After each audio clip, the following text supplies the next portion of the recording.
line is cash.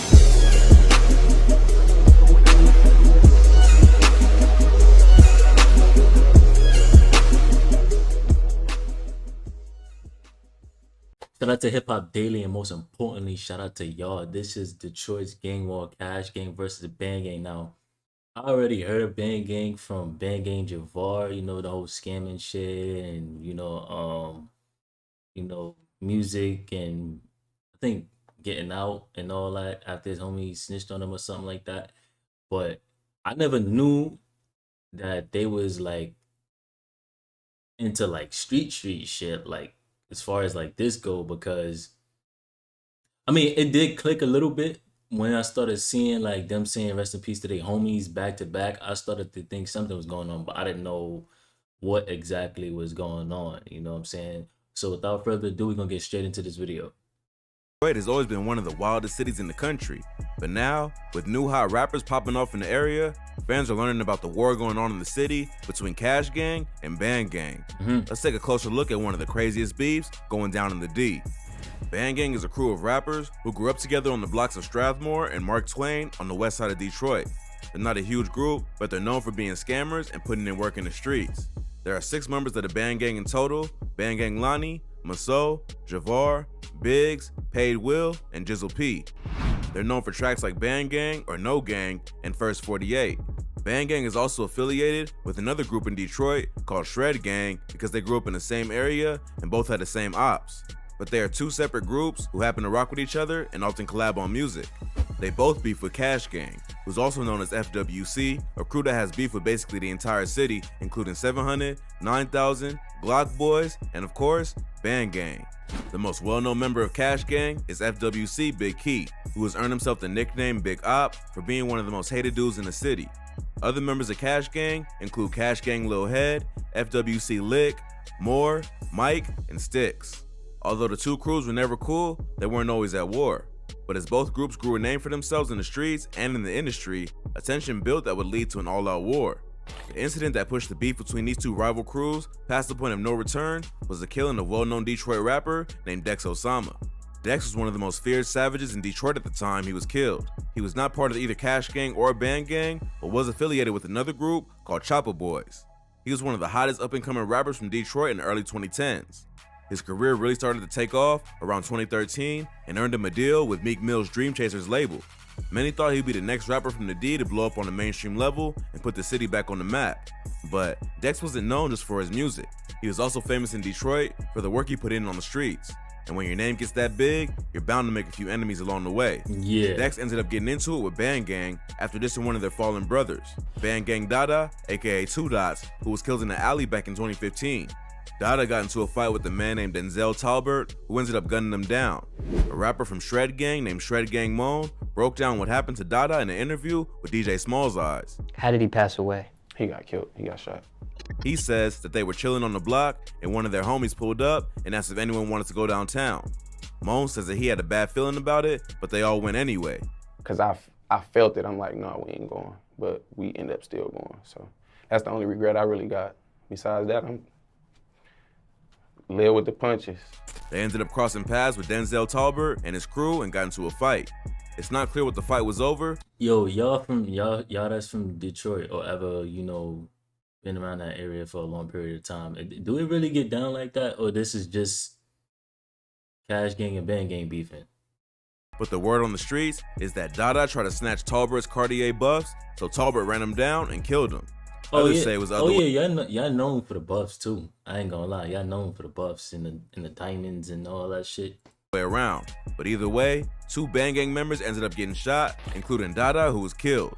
Dada was one of the founding members of BandGang and a beloved member of the group. They mentioned Dada in many of their songs, like Dada's Winning by BandGang Paid Will. Dex Osama had already been beefing with BandGang and Shred Gang, and it's rumored that they had been in a shootout where his AK was shot out of his hand. After Dada was killed, Dex started using his death as a way to seek revenge on his ops by dissing their dead homie. Dex would drop a track called Jackboy featuring Rocane, where he spits the bar, right around town, one chopper. 2 Glocks hit him in his head, call him 2 Dots. The disrespect of Dada didn't sit right with BandGang, and it quickly escalated the beef between them.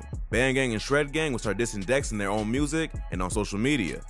Then, on September 7, 2015, Dex Osama was shot and killed outside the Crazy Horse strip club in Detroit. 2 people have been shot, one of them fatally outside the Crazy Horse strip club. We are told that this started as an argument over a woman. Dex's girl was a dancer there, and he had gone to see her. He got into an argument with some other dudes who were trying to dance with her, and the situation escalated into gunfire. Dex would be shot and stumbled to a gas station to call for help, but the ambulance didn't arrive in time, and he would later die in the hospital. The shooting was caught on surveillance, and the video shows Dex firing a shot off into the air before the fight broke out.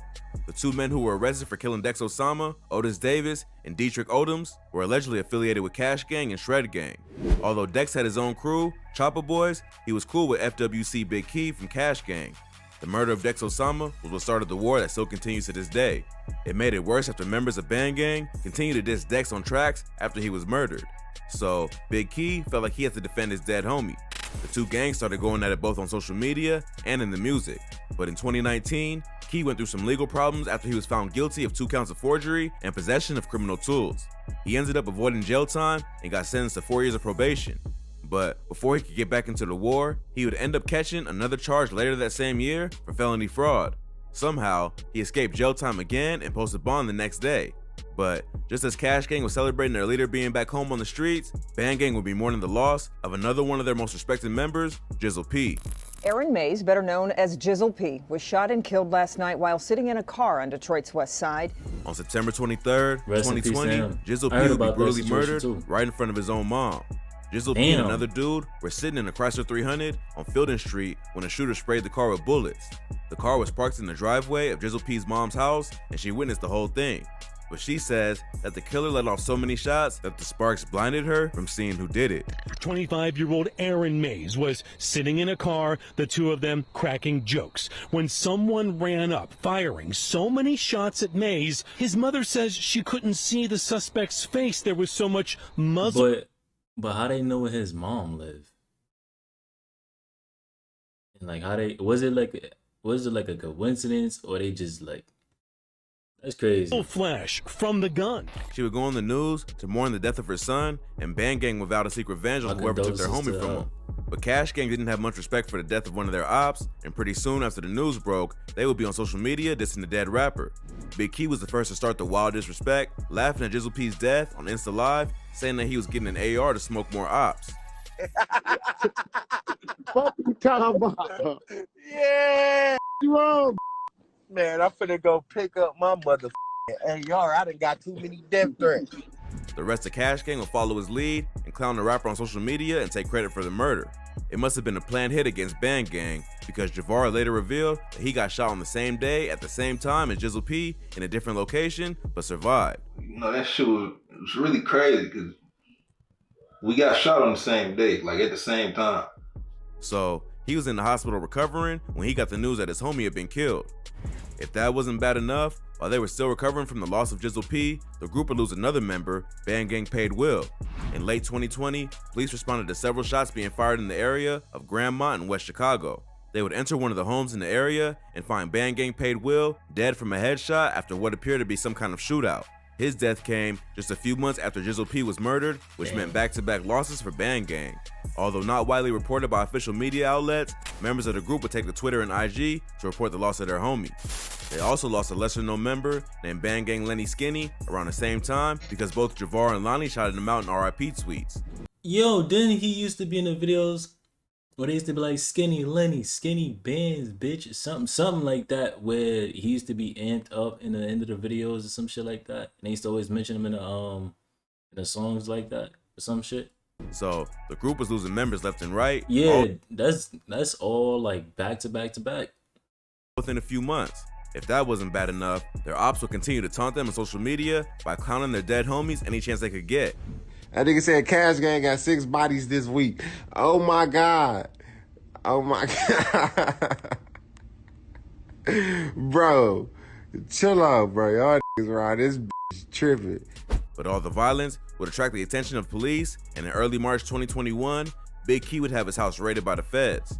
The FBI obtained a warrant to raid his apartment from a judge in Detroit under the suspicion that he had guns and ammo stored there, which would be a violation of his parole. Big Key and his girl were at home when the feds showed up, and the search uncovered a Taurus G3 9mm pistol and a necklace that said Big Key. the feds were able to use the necklace to connect the rapper to his IG account, where he could be seen rocking a chain and sharing all kinds of incriminating evidence of the various crimes he was involved in. It seems like this time, Key was finally caught, although they gave him bail, which he quickly posted and returned to distant ops and continuing his many beefs. Key would get into it with BandGang Javar on IG, and CashGang Lick would end up dropping a diss track called Wet Jumper, where he dissed all the dead members of BandGang. The beef would get even more serious after BandGang would almost lose another one of his founding members, BandGang Lonnie, who was shot in the head but survived. He would post pics on social media of himself in the hospital, flexing tons of cash, showing ops that he wasn't scared of their assassination attempt. This would lead to even more beef online after CashGang Lick and Lil Head would take the bait and start dissing Lonnie under his post. This brought up some old photos that revealed Lick was once part of BandGang but switched sides and started beefing with his former friends. If this is true, it would be a bad look for CashGang, but it's possible that the photo is just a troll and could be photoshopped. Either way, it doesn't seem like the beef between these two crews will be dying down anytime soon. BandGang has lost most of its founding members, and Big Key will likely have to face charges for getting caught with the weapon while on probation. It seems like this is just another tragic story of two rap crews who won't stop beefing until everyone is either dead or in jail. But once blood has been shed and dead homies have been disrespected, it's only a matter of time before someone gets revenge. Yeah, I don't think it's no squashing that, especially for BandGang side, them losing their homies back to back, especially the founding niggas of BandGang. They not gonna let that go. But like I said, I want to know, is Detroit really like that, or just them beefing? Like this is just the, you know. But with that being said, I appreciate y'all for the love and support. Love is loving. I'm gonna catch y'all in the next video.